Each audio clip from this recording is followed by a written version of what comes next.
we're here. We're back again. A few days later than we'd planned, but I blame moving house. Got some licorice in my mouth. Why did you... You said you were ready. I'm so sorry. I didn't realise it was this hard. It's like trying to eat a tyre. From experience, you know that. Shall I let you finish? Well, let me tell you something exciting. After 7 months and 13 days, I don't know if it's really that, I just made it up, the PlayStation 5 has arrived. No, licorice. It's not the right reaction. You're supposed to be excited. That's amazing, I know. Oh, you're so excited. I'm so excited. Oh, goodness me. It came today. There we go, swallowed it. I cannot believe it's here. Some people pay good money for you to do that, so just Lee eating. It's a special podcast. What's it called? ASMR. No, they can't afford me. Ain't that the truth? So this was the moment when I opened the door. I'll be honest with you, I was absolutely out of it, completely asleep, and then the door... You're in your dressing gown. I know, I felt sorry for the delivery guy.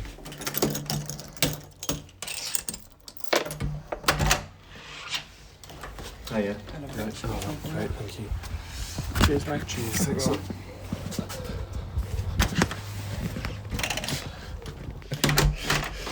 You broke my arm picking that up. I'd like to thank the person on Twitter who has spent months telling people when PlayStations are dropping on Amazon and everywhere. Is that how you found out? I followed this person and they had like a live stream of all this stuff. So thanks very much to PlayStation Instant Updates. That is dedication. If you're still struggling, why not try following them online? How long have you been trying to get hold of a PS5? I emailed PlayStation and said, hello, thanks very much. No, you didn't. You said, hello, we're a big deal. You know, we review games and consoles. Xbox gave us one. Yeah. So where's ours? And then they never replied anything. Never replied. So anyway, we've been struggling for 7 months and it's finally here. Whoa! Hang on, I'm going to start it up. I've just realised how big it is. Wait a minute. Alex Rhodes described it as This is like a spaceship. A fridge drawer and about as heavy. What do you think? It looks quite cool though. Hang on, stay there. I'm going to turn it on, right?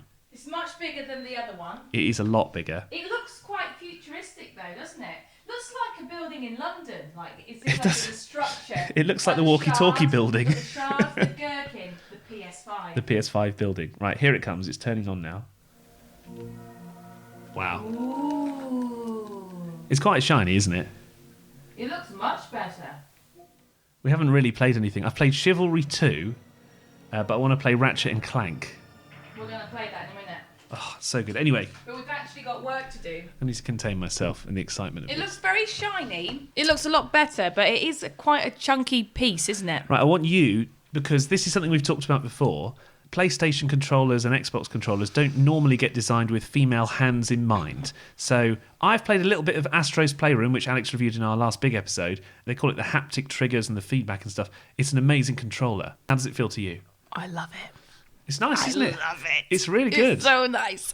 I don't know. Have you got the PlayStation 4 controller? Yeah, get you the PS4. Because it kind of just sits in your hands. Just kind of slots in there easy. Yeah, you see, you can tell a man's made this one. What, the PS4 one? It's a bit... So the PS4's a bit chunk... I know the PS5 one is much bigger and much heavier. But the fit of it looks a lot better. But the fit of it, because it goes quite from fat to thin as it goes down the controller, whereas if you have the PS4, it's just one kind of size. Yeah. It's made for bigger hands. We're going to give it a go and we'll let you know how we get on with our reviews of Returnal and Ratchet and Clank. Rift Apart, I think it's called. And we've literally just downloaded it now. It was funny though, because I started it up and it said, do you want to transfer all your games over? And I said, absolutely fine. It said, that'll take 22 hours. But I want to play it now. So I just did all the save data and then I'm just downloading games now. So if our internet's slow, by the way, sorry Lee, it's because of that.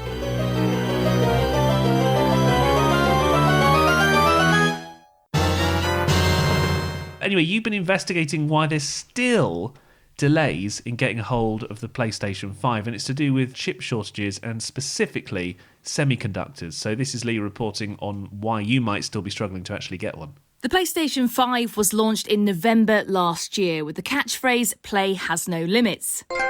But here we are 6 months later, and it's still almost impossible to actually buy one. Why? Well, it's down to a global shortage of semiconductor chips, tiny pieces of technology which essentially make all of our devices work.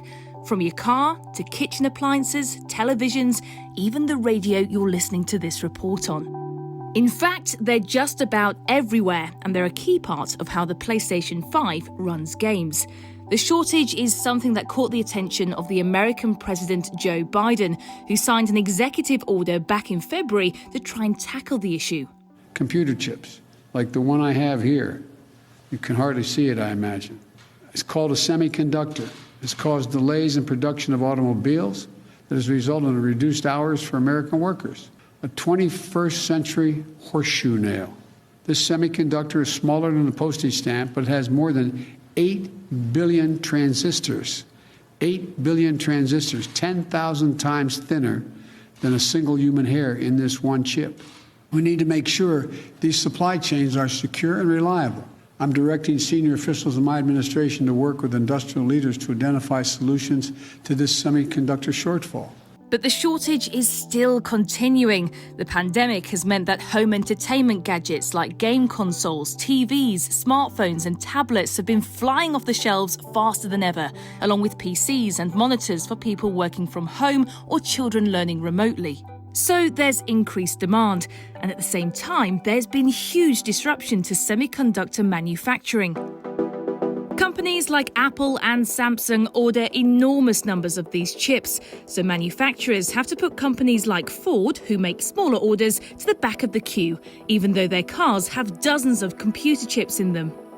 To give you an idea of the size of the orders, Apple spends more than $50 billion on computer chips every year, while Toyota, which is the biggest buyer of computer chips for cars, only spends about $4 billion. Sony's PlayStation 5 has a custom-built chip powering it, as well as needing chips for things like controllers. Xboxes and Nintendo Switches are also full of computer chips. That means console manufacturers have to wait for their chips before they can make a console for you to buy. If you're thinking, that's great, but really, I'd just like to get hold of a new console as soon as possible, then Jim Ryan, the boss of PlayStation, said in a statement, "It will get better every month through 2021. But don't get your hopes up just yet. Tech boss Chuck Robbins owns Cisco's systems. They make routers, help to store data online, plus 85% of internet traffic uses his company. And he believes that the shortage of computer chips is set to last for most of this year. When COVID hit, I think everyone thought that the demand side was going to decline significantly. And in fact, we saw the opposite. we saw the demand side increase. So what happened is all of the manufacturers like us and car manufacturers and everyone sent lower demand signals to the providers of semiconductors. They then reduced their capacity. And at the same time, demand went up instead, which was a complete shock to so many of us. And now we think it may be exacerbated because customers, we're afraid, are placing multiple orders or there's so much demand in the system because they're trying to get ahead of it. The overall demand right now could actually be exacerbated, but that's okay. We think we got another 6 months to get through the short term. The providers are building out more capacity, and that'll just get better and better over the next 12 to 18 months, we think. So, when will Chippergeddon end? The short answer is when supply eventually catches up with demand. That means you might have to play the long game to eventually get your hands on the new PlayStation 5. Very interesting that, isn't it? How it all comes down to manufacturing. There's been such a kind of like chain reaction from the pandemic that when you're kind of sitting at home waiting for your PS5 to arrive, like us, you don't really realise actually what's causing the big wait. And well, that's the answer. Amazing that it's got all the way to the top of, President Joe Biden's list of things to sort out. Is that big of a deal? But, I mean, you might have heard already, we're moving house very, very soon. Which is why there's a slight delay in this episode coming out. But as you can imagine, trying to beat the stamp duty deadline... It's a bit of a rush. It's been fun. But the thing is, we want some French doors put in at the back. And normally that would take, according to the builders, it would take about a week or so, maybe 2 weeks. But it's actually taking up to 6 to 8 weeks So, hang because on. they have to wait for all of the parts to come. So you're comparing the PlayStation 5 shortage with the French I'm not door shortage? comparing. No, I mean you're right. There's I'm just similarities. saying the pandemic's affected all industries, the tech industry, the construction industry, like everybody's waiting on parts. It's The world a is disaster. waiting. The world is waiting. What game are you most looking forward to on the PS5? Well, I told you to download it, Ratchet and Clank. Yeah, it's going to be. It's the first true PS5 game that we've downloaded. Then there's Returnal, which I'm excited by. But anyway, we'll do that in our next big episode. Stop kidding around. Snake? Just one more thing to talk about on our news update episode. Have you eaten some more sweets? Is that Yeah. what's happened in that? No. It's so hard. This licorice. It's like I don't know what it's made of. It's like rock. It's like titanium, but I'm just going to put it to the side for now. Okay. Well, I saw this article on it. I thought it would be such an interesting one to run by you. This is in The Guardian. Someone called Zoe Williams did a sort of opinion piece on video games. And she said that video games have turned her kids into wage slaves, but without the wages.